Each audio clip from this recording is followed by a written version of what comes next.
Terus malu kimbol monyor-monyor duk ning dungkul wana dadi alasan dadi wana. Saya gembelo siramu saya greleng pacakmu keparat.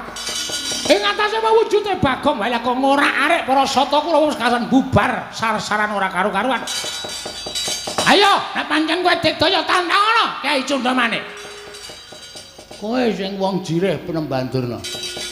Durung babak kulitmu, durung putung baluhmu. Kowe wis gawa pusaka Kyai Cundamanik. Ayo, nek pancen pusakamu iki digdaya tamakno dadane Bagong. Loh, kowe wani namane Kyai Cundamanik? Ora wani sebab apa? Pusaka ampuh karo ora gumantung kowe. Ning gumantung kelakuane sing duwe pusaka. Nek kelakuane sing duwe pusaka kuwi elek, tumindake angkara budi candala, pusaka sing ampuh ora bakal ana dayane apa-apa. Ora percaya? Bisa dibuktikan. Silakan. Lho kuwi nyatane kaya ngono. Kabeh-kabeh kuwi mung gumantung ana kersane sing gawe urip. Ampuhing pusaka, ampuhing menungsa, malati papan panggonan ki mung gumantung karo sing gawe urip.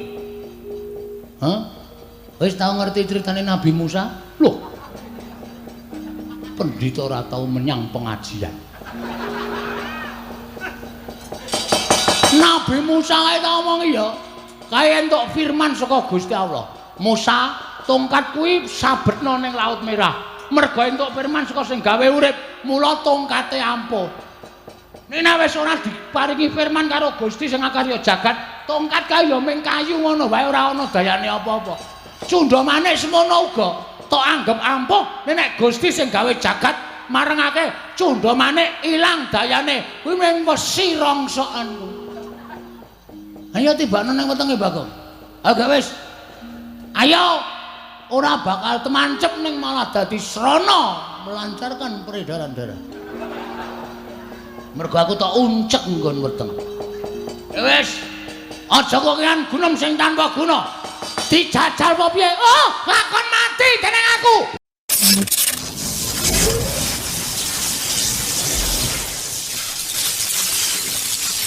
Datan musuh manjing boten gupit sanggar sangaruk.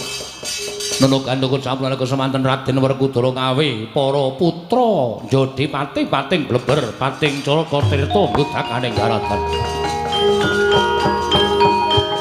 Permara remang usum yung ambreng kati karunaning kasose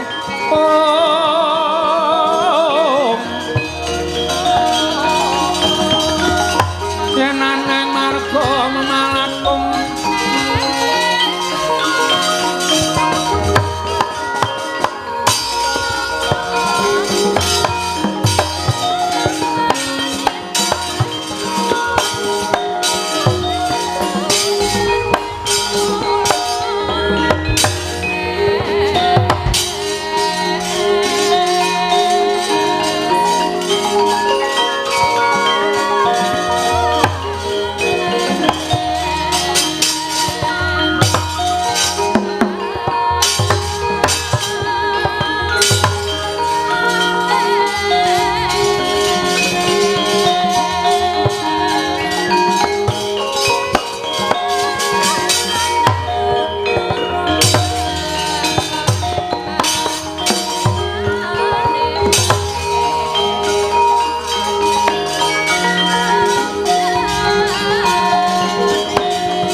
Wikra kang balata mengal Prang cambo samya madalilir tatrit wileting kota Dan nyangkung mangunjang niti benjang sangaci micil Latinya ngetali wuwus Dosang konto wastrat mojo Long lalu mangulati Surya mangrang sang wayang Bumya samara waryanto Rama Kyai ingkang putra ing pringgondanipun Gatotkaca Cemadung dawuh Rama Kyai ingkang putra ing jangkarepipun Antareja Cemadung dawuh ana dawuhmu apa Pak ngawe karo anak-anak Pandhawa wah Gatot Antareja Antasena salungane pamanmu saka negara Ngamarta werna-werna lelakon ingkang tumanduk marang Praja Ngamarta Hyangmu Sukalima nyuwun ngampil pusaka katelune dumadakan babak anglayoni jujul hanusuli sowane Bagong jari kandha yen to Semar nandhang loro bisane waluya nirmala temajati kudu ditambani nganggo pusaka Ngamarta katelune pisan mula ora aneh yen to ndadekke pasulayan antaraning Hyangmu ing Sukalima kelawan Bagong nanging gandeng ngelingi dawuh barep kakangku aku supaya dawuh karo anak-anakku ngayomi karo Panakawan Bagong sing wis momong karo wong tuamu Pandhawa wiwit Pandhawa isih kuncung nganti gelung wiwit Pandhawa isih jabang nganti claprang mula golek ana Bagong menyang endi yen pancen Durna bapakku nggunakake Kurawa kinarya srana milara karo Panakawan Bagong kaya aja nganti wegah Bagong belanana Kurawa undurna mengko bakal ana pangendika saka mbarep kakangku Gatotkaca Antareja lan Antasena gonjang kanjeng langit kelap-lap lir kincanging lir kincanging risang mawe gandrung wis Pak nek pancen kaya ngono aku nderek kersaning bapak Kang aja nganti kesuwen ayo Bagong digoleki kowe karo aku ora ketang sithik tau tate nampa pangudange Bagong tau dimong karo Bagong mula goleki nek nganti Kurawa arep gendak sikara karo Bagong kowe karo aku wajib milani Kang iya Dimas Yat langening kalangguan aku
Ora lidok ujare wong daplok. Durna iki nang ndi papan anggring gleleng, anggring gembelo sirahe suarane kemlotak kaya kerakal. Mesti nggawa Kurawa. Nek ora nggawa Kurawa, Durna iki wonge ora tau wani swara atos, nyuwara sing rapenak. Kurawa dampyak goleki aku. Aku ki pinter ndelik wong aku iki copet tok. Dadi bingung Urataya. Kebingungan goleki aku. Ning suwe mesti kecekel iki. Ndara Werkudara tak suwuni pambiyantu Den Kang Putra kon belani kula nggih. Ha kok bubar pasewakan kok Werkudarane ra ngetok pancen wedhus tenan. Piyayi nek ora iso digugu. Seprene kok ora ana kemliwire Ndara Antasena Ndara Gatotkaca. Nek aku nandingi Kurawa Ijen yakin mesti kalah. Wong Kurawa ki wong licik. Kurawa ki wong akal ukile wis ketok. Mesti nek mungsuh Ijen-ijen kalah karo aku terus ngeroyo, wanine ngeroyo.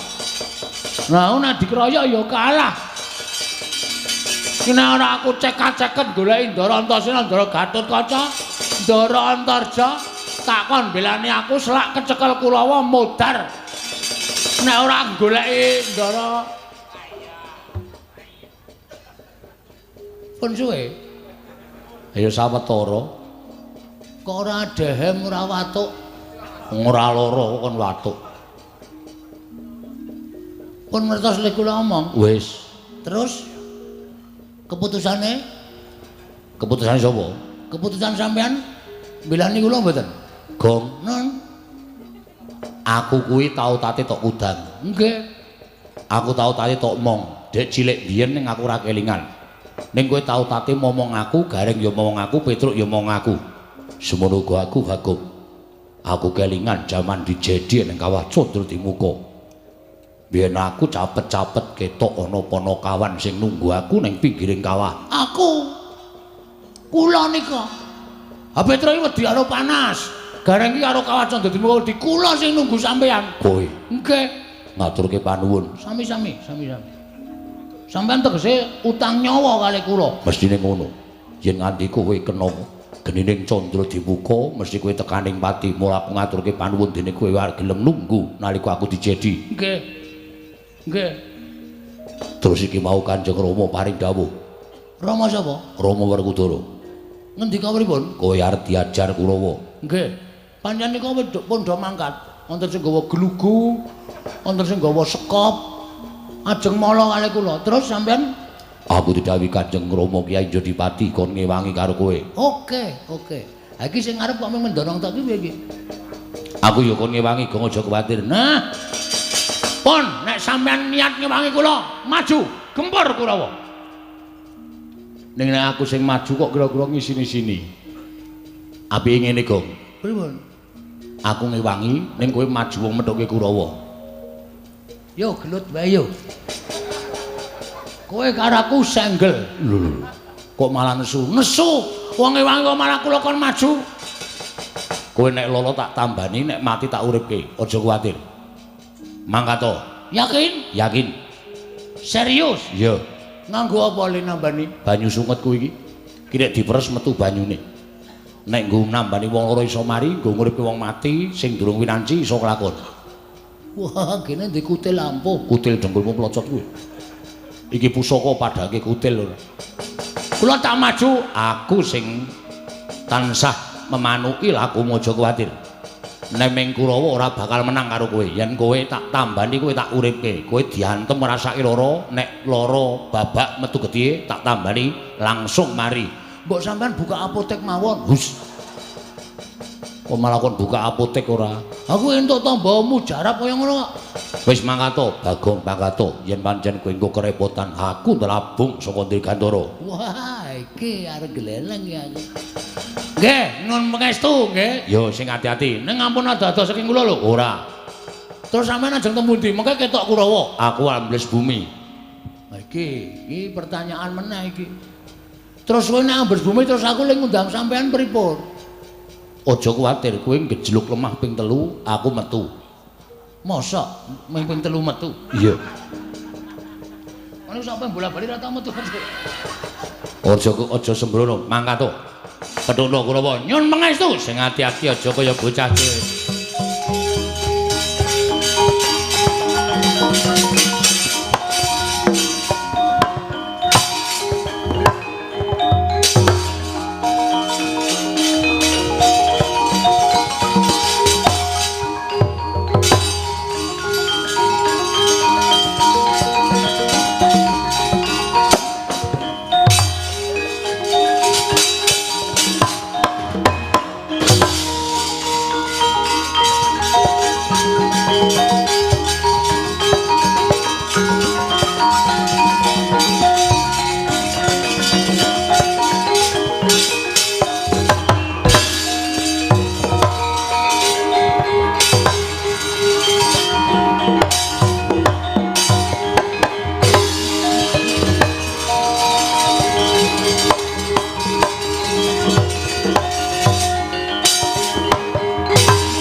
rawur wurahan tengarane ngajurit gong maguru gongso tetekaya butula pancen bener apa sing ngendikake Kakang Prembandurna ing atase mung sak derajate Bagong wae lah kok ngembari marang panguwasaning pendhita ing Sukalima iki kaya patih sengkune iya Bagong lho ora basa karo aku basa ya gelut ora ya jotosan ora usah nganggo basa-basa nang kene iki nang alun-alun monggo aku mau nantang karo Begawan Durna sing ketok patih sengkune sak kurawane jelas kowe mbelani Begawan Durna pancen kepara nyata rasah kok ki ana omong sing tanpa guna kowe apa Kartos Lebar kuwi sing maju Kartomarmo Kartos Lebar dengkulmu mlocot heeh Kartomarmo sing maju kowe aku ya wani Kartomarmo aku ya turah wani aja kok ming Kartomarmo ijen kerubutan sak Kurawa ora bakal tak tinggal loncat lah serep nyawamu ora serep ora dadi maling ayo kowe apa aku sing tekaning pati wani karo Kurawa sing tak wedeni apamu mo Kartomarmo wonten timbalan kowe iso mateni Bagong cilik iso bondo tangane ngrincung sikile nampa bebungah saka Kakang Prembandurna Bagong kowe ngalah piye ora iso kon ngalah cepeleke ora aku kalah nek wis tekaning pati ngatang-ngatang dadi batang wis sipate Bagong ngono kuwi kowe wae mo sing ngalah lho kowe bali kowe mane remuk sirahmu lho apa kira-kira iso ngalahke Kartomarmo wae lah didelok malam ini bengi iki kowe apa aku sing tekaning pati pedhot sirahmu ha pedhot gulumu wah gimer sinamu tak nggo gatheng kowe wah jan saya suwe aku malah saya merinding Bagong Sumbari kok meden-medeni ora meng kowe mo patih tuwek iki cecek yuntune ora mlungos kok ngarep aku amuk Suramrata Jayamrata imbang yen padha-padha pecah siramu pecah genti legane ati upar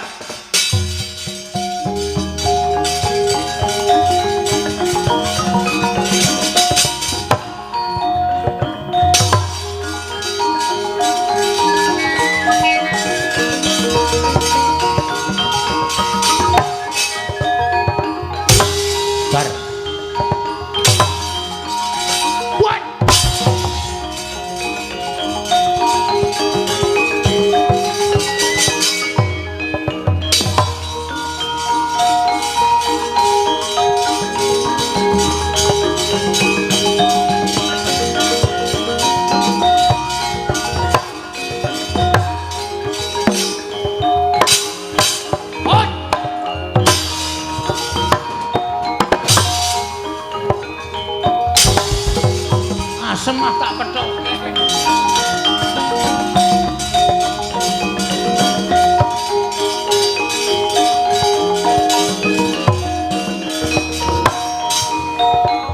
modare edan ayo kekuatanmu sepiro Bagong Musaku remuk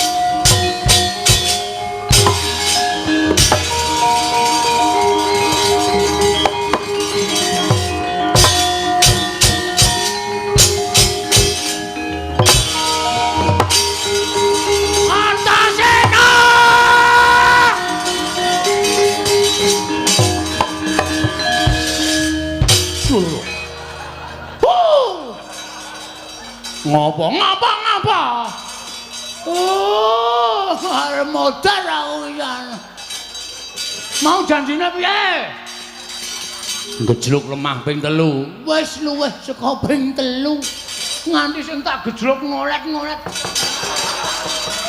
ra metu-metu ya sing gedhe pangapuramu kurang seru Gong wah ngono carane ngene iki aku enggak main aku Enggak main piye? Wis ora nggo perang-perangan. Ha iki senegro iki nglocop bathuke iki. Ki gede-gede iki. Tambani nganggo sungutku mari. Wih. Wih, heeh.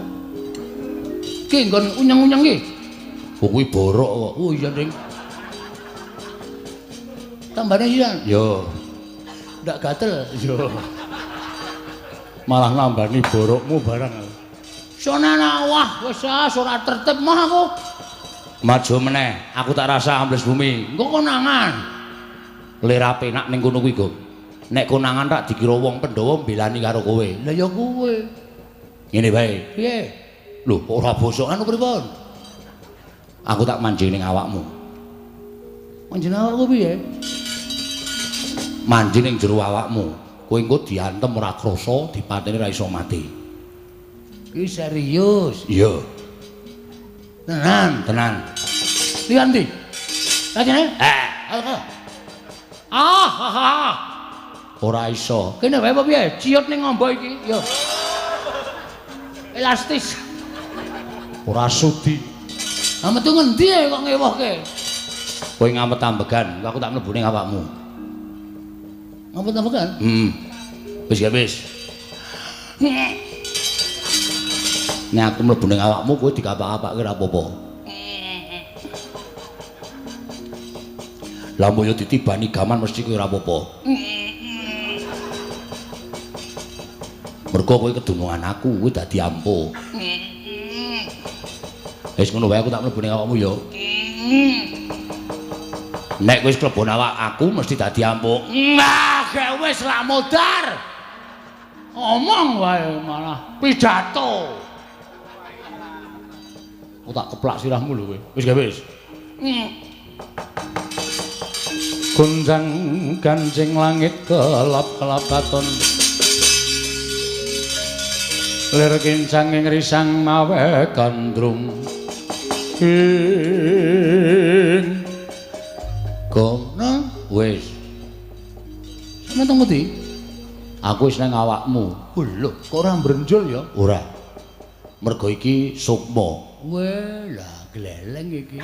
Kowe diantem ora apa-apa, dipateni ora iso mati, mergo saka dayaku. Terus kowe iso napa meneh? Iso ngilang mboten? Ora iso. Mbok gawe iso ngilang. Benar nyolong kowe. Saidan ora. Ambles bumi ya iso, mabur ya iso.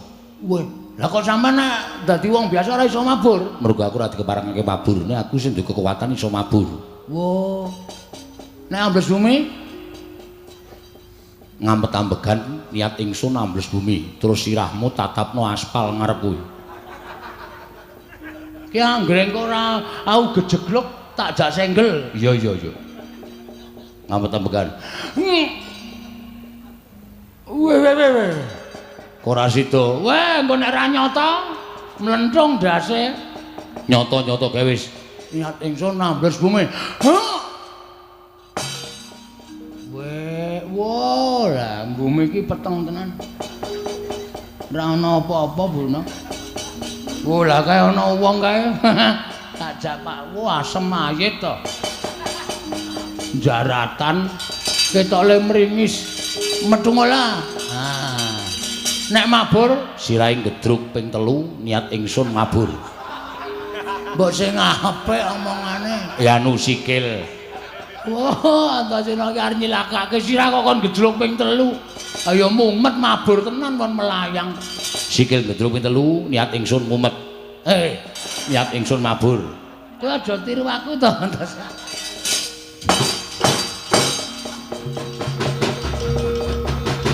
Wah, ya apik nek mabur bangane ambles bumi. Wah, iso weruh ngendi-endi. Wedian ini ra golek kamar mandi ra ana gendenge. Rugi iki. Lah, iki. Kamar mandi kok rung kirakeki gendeng. Oh, tuwa ra sida. Ting klindring kabeh wis. Ra motok. Wis. Nek medun, ayo wis medun ngono wae. Ki arep gleleng iki. Bis Nantako. Amun Surabrata, Jayabrata, ayo Kartos lebar. Iki Bagong Sayar digdaya kliwat tukur.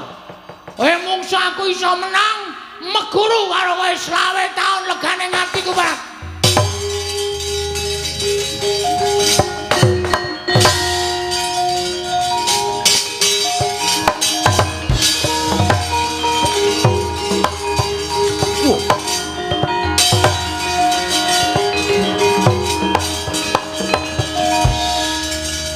Meripate kok mendelik wae mataku ambar ngopo. Sajae mentas meguru anyar. Ora memper meguru kok ming sedilit. Ning matek Aji Jaya Kawijayan. Ayo, kowe iso gawe aku semaput gedene aku tok antem glecak meguru karo kowe 20 taun. Pecah siramunya.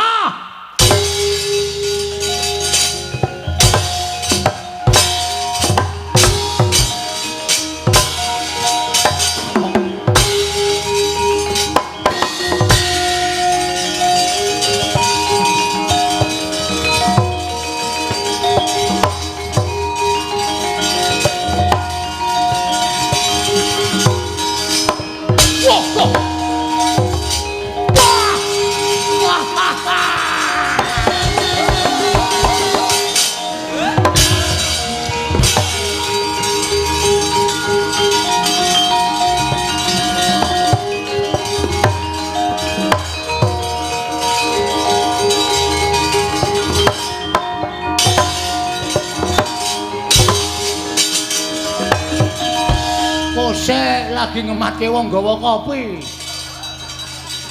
Urung-urung nyekel tumbak ora. Ayo pecah siramu kowe nyatumban. Nyatumban. Tumbak iso mbolong ndasku. Aku meguru karo 20 taun. Nyek wis. Mati tenan kowe Bagong. Hah? Mati tenan. Engko tak jas. Manggone entek baterai colokan listrik murup menah guys. Aja edan, ora edan serius iki. Pecah siramu nyah. Ya iki ora muni gamelan. Ngopo dagdug-dagdug. Pecah siramu. Kuwi Ning. Pecah siramu ya. Ah ngono. Hut. Hut. Wah. Oh, mati ya. Mati ya. Wah.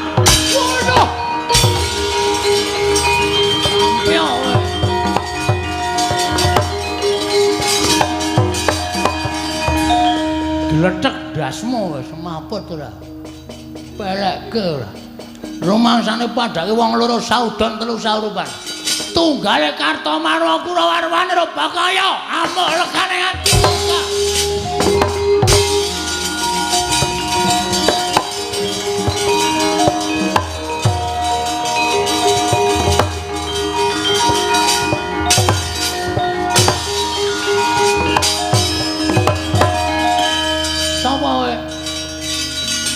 Arku Karto Denda. Wah, ora tau mbayar per bulan kowe.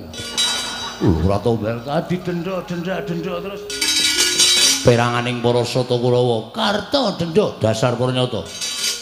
Karto Marma kalah karo kowe. Karto Denda durung karuan. Kowe arep ngopo kowe? Ngajar kowe. Kowe nek aku ngene iki kira-kira kowe gila ora? Lho, dimati lho. Lho. Kok mlesek awake? Ora mung awake tok. Aku nek mleseke sak ndase. Ora percaya kowe? Lho, mati aku. Apa mau ngapane?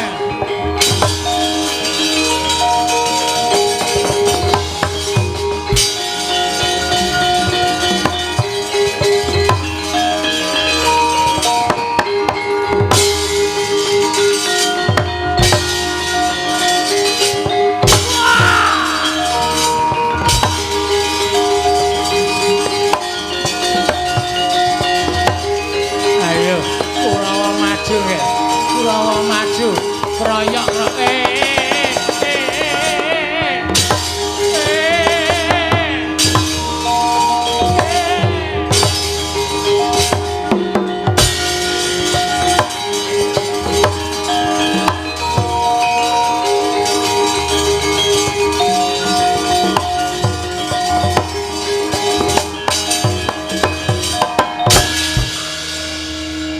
Gunjang Kanjeng pangit kelapa katon lir kincanging aduh mawe gandrung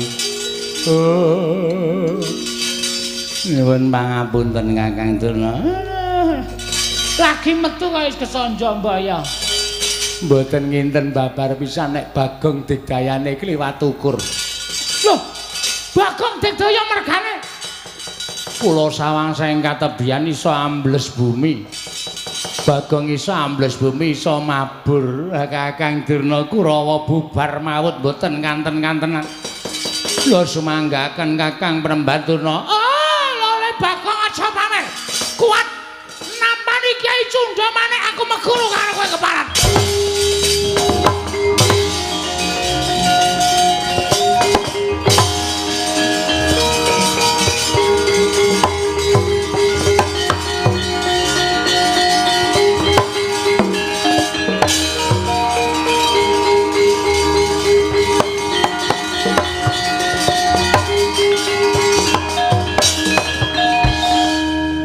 Gus, piye?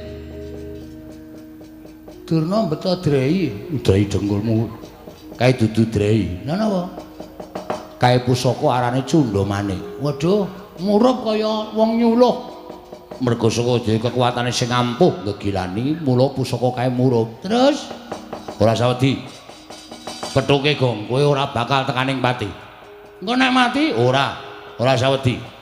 Tandang ngono, aku sing bakal namengi saka jero awakmu. Oke, ayo gawa pusaka suntakan aku ora wedi legane atiku, Mas.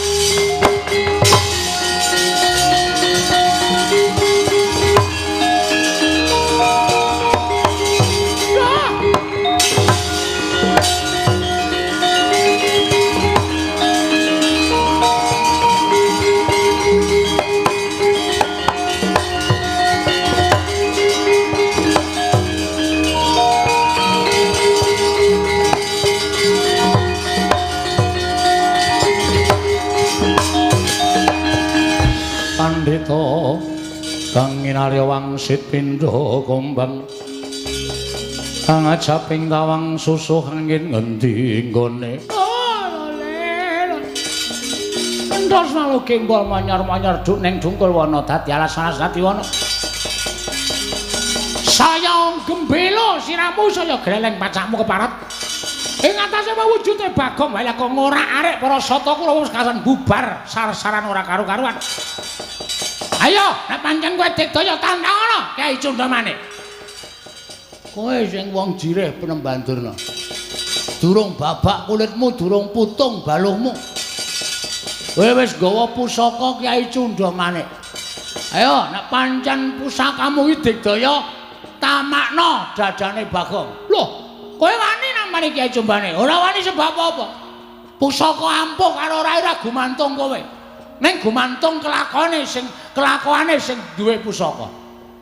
Nek kelakuane sing duwe pusaka kuwi elek, tumindake angkara budi candala, pusaka sing ampuh ora bakal ana dayane apa-apa. Ora percaya? Bisa dibuktikan. Silakan. Lho kuwi nyatane kaya ngono. Kabeh-kabeh kuwi mung gumantung ana kersaning sing gawe urip. Ampuhing pusaka, ampuhing menungsa. Malati papan panggonan ki mung gumantung karo sing gawe urip. Hah? Wis tau ngerti critane Nabi Musa? Loh. Pendhita ora tau menyang pengajian. Nabi Musa kae tau ngomong ya. Kae entuk firman saka Gusti Allah. Musa, tongkat kuwi sabetna ning Laut Merah. Mergo entuk firman saka sing gawe urip, mula tongkate ampuh. Nek wis ora diparingi firman karo Gusti sing akarya jagat, tongkat kae ya mung kayu ngono wae ora ana dayane apa-apa. Cundha Manik semono uga tok anggap ampuh nek Gusti sing gawe jagat marengake Cundha Manik ilang dayane kuwi mung wesi rongsokan. Ayo tibane nang wetenge Bagong. Agak wis. Ayo ora bakal temancep ning malah dadi srana melancarkan peredaran darah. Mergo aku tak uncek nggon weteng. Wis, aja kokean gunem sing tanpa guna. Dijajal apa piye? Oh, lakon mati dening aku. Wah, Durna bapakku, Bagong.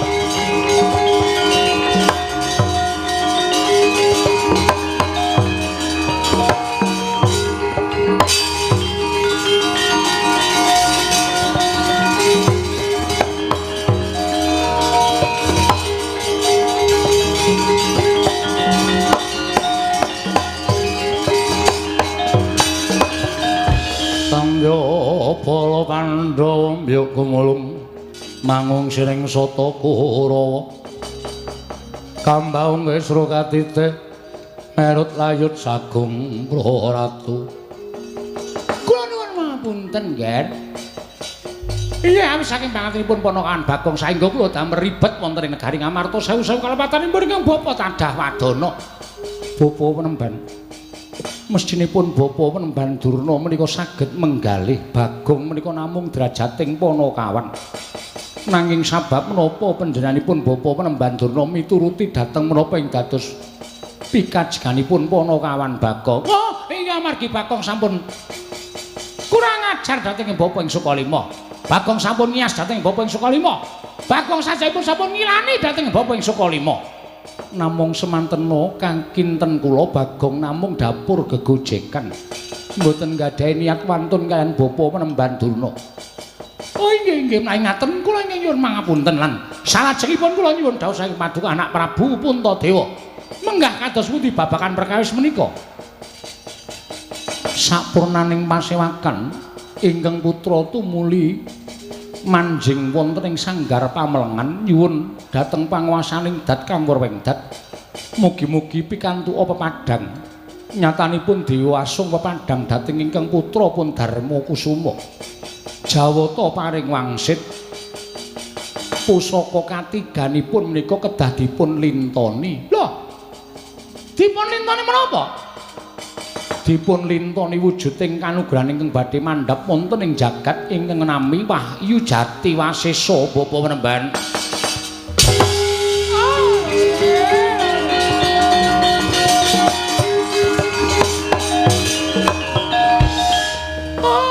Gandhak bleguduk soal gembol swara nganti awela.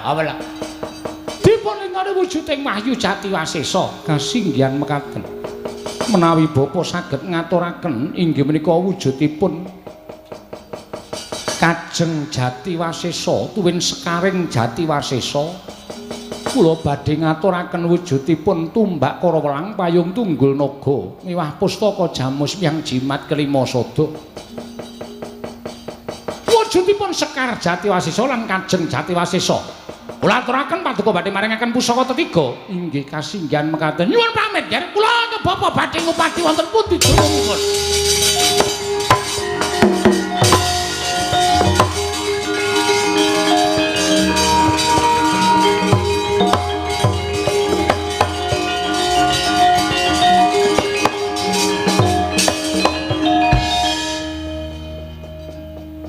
Nek dilintoni kayu jati biasa pripun? Bagong no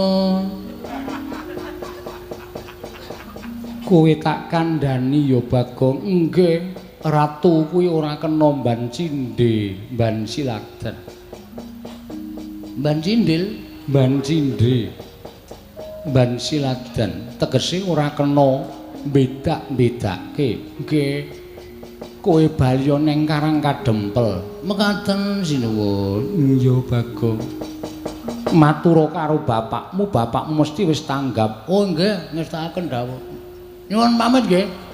Ndara Kudara. Sing ati-ati aja kaya bocah cilik. Sampeyan ora ngerti kekuatan kula to? Wente kekuatan apa? Mungsuh Kurawa kula menang. Wah, aku ya weruh. Gumun aku ing atase Bagong kok kekuatane ngedapi-dapi. Ah kula saniki Bagong modern. Iso ambles bumi, iso mabur. Apa iya? Nggih. Kaya ngopo? Mangmat nek mboten pitados.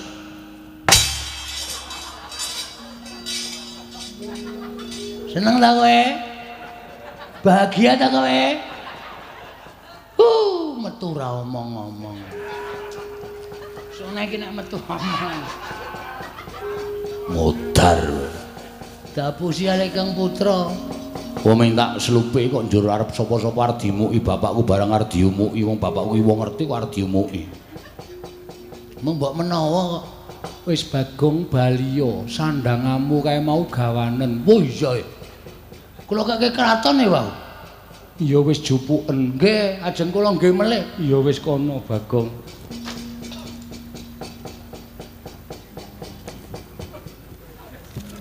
Rama Kyai, mbuh. Dimas Antasena, Ketak ndasmu. Ora dakoni tenan aku.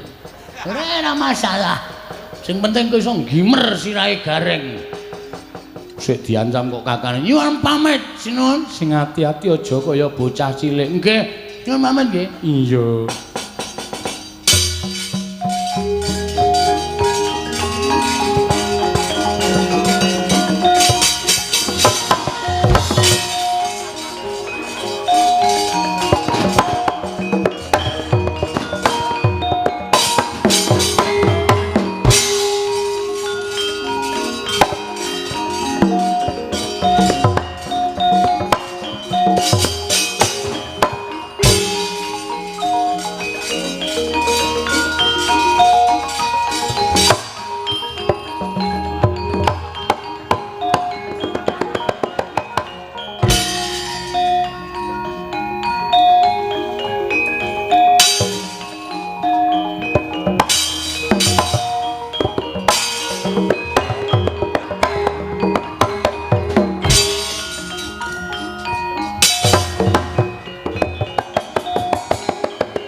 Gatot-Kacanira.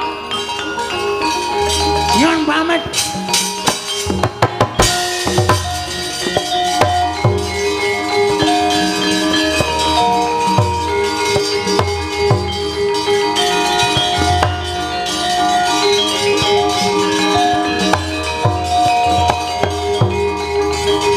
Sritina ning pasewakan